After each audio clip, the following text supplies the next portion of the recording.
Hey, hi, and hello. I'm Troy the Art Boy, and today I'm going to be designing yet another unconfirmed experiment from Lilo and Stitch, the series.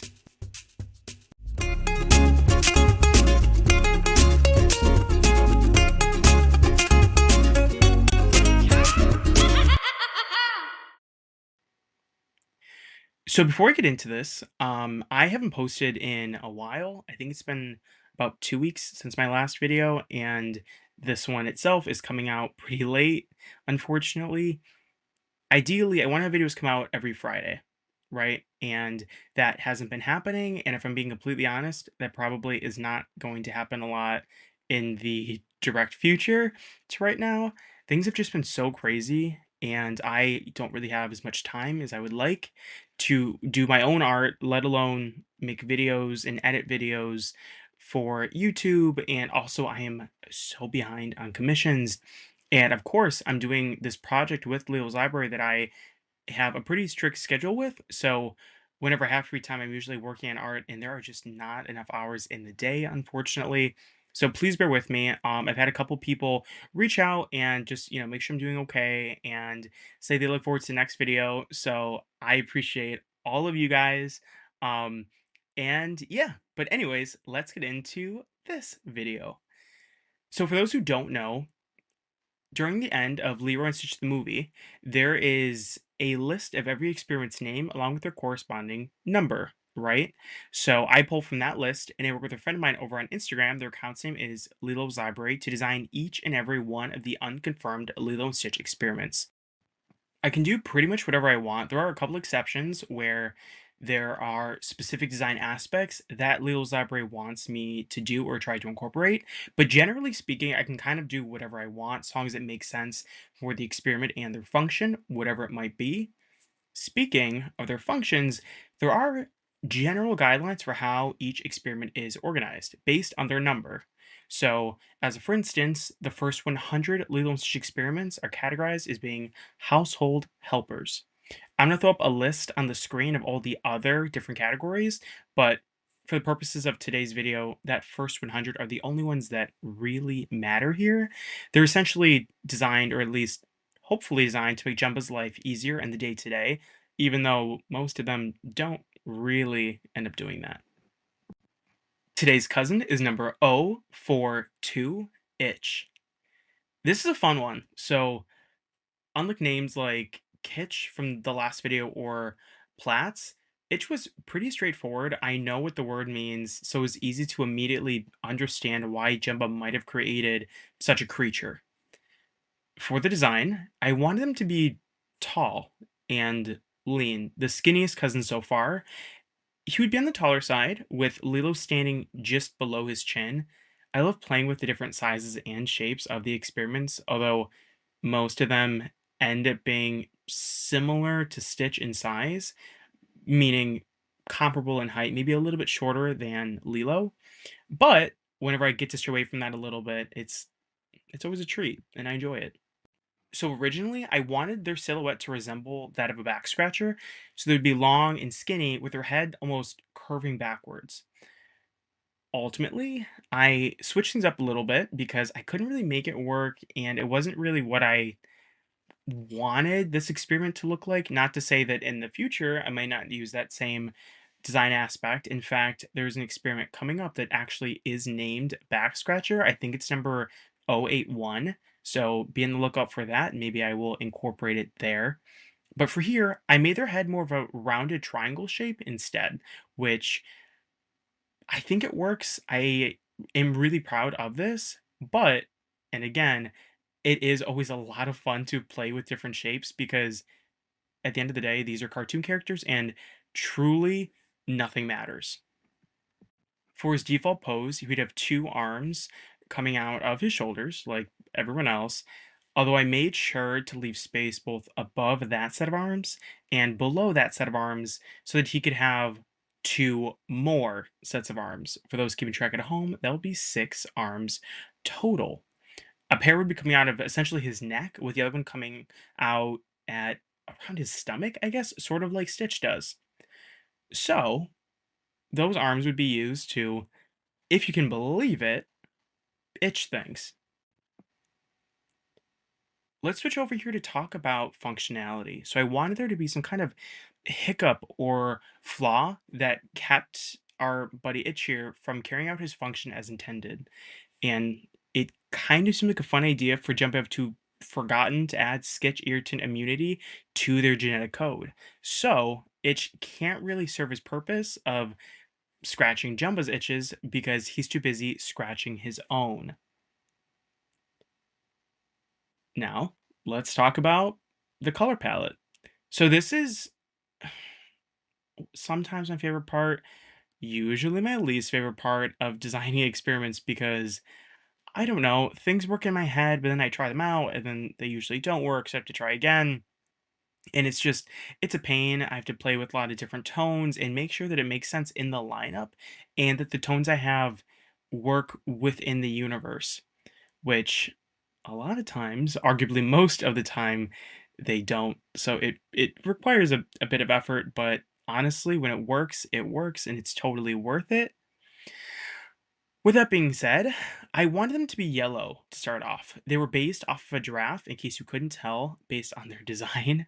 So, keeping with that, I wanted them to be yellow and orange.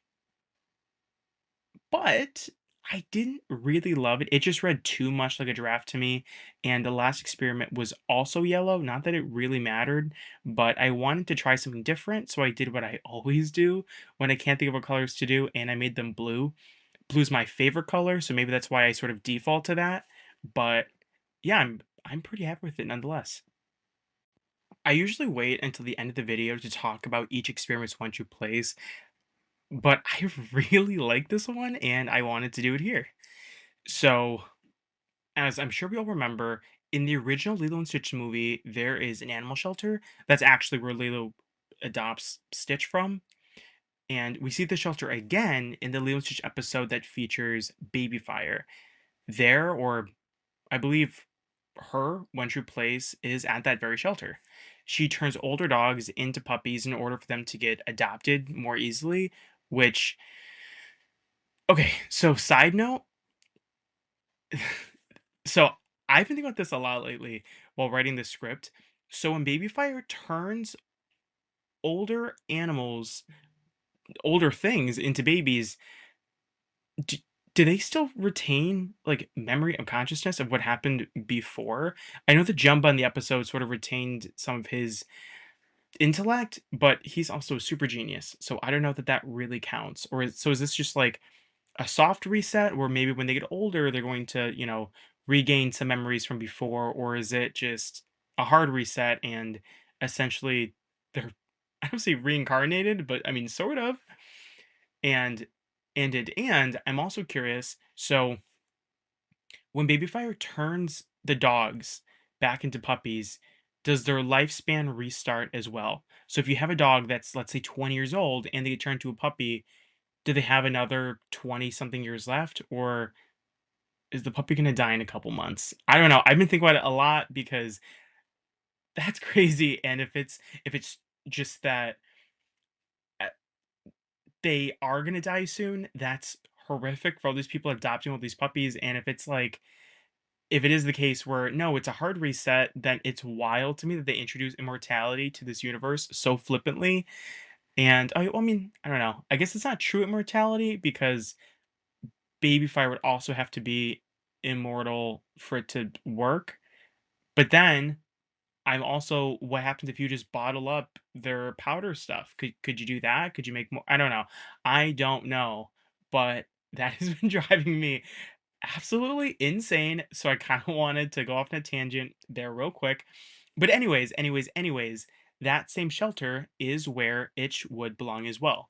Although he would be there to pet and scratch the bellies of all the new puppies, which if I had 6 arms, that is absolutely how I'd be spending every minute of my day, and I would do it with a smile on my face. So again, I'm really happy with this one true place, and I hope you guys like it too. And here he is.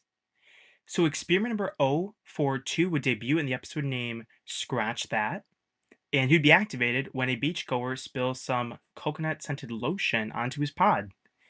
The episode synopsis would be as follows: a hypersensitive cousin creates mass chaos across the island. Plickly unveils a new fashion line made of anti itch materials, and Jumba admits his mistakes. And as I just talked about for a good chunk of this video, you guys already know where he belongs, but it is scratching the bellies of all the new puppies there at the shelter. So I'm really happy with this guy. So let me know what you all think. I would love to hear it. And if you've enjoyed this video, or honestly, even if you didn't, be sure to like and subscribe. Every like and follow, it really does help a lot, and I love and appreciate it. I also have a Patreon over at Troy the Art Boy. You can follow me over there as well, and over on Instagram, also at Troy the Art Boy. And if you're over on Instagram, you might as well follow my partner in this project over at, again, Lilo's Library. I have a bunch of stuff already over there. I think I'm about, at this point, because of all my delays, maybe 2 months ahead of where I am here. So if you guys want a bit of a sneak peek of what's to come, go check out my work over there. And yeah, you know what? Let's do this. So I wasn't going to add this into the video, and it feels weird not doing it. Like, it feels like my video isn't complete, and I was trying to get this done pretty quick, but I like doing it, so that's what I'm gonna do.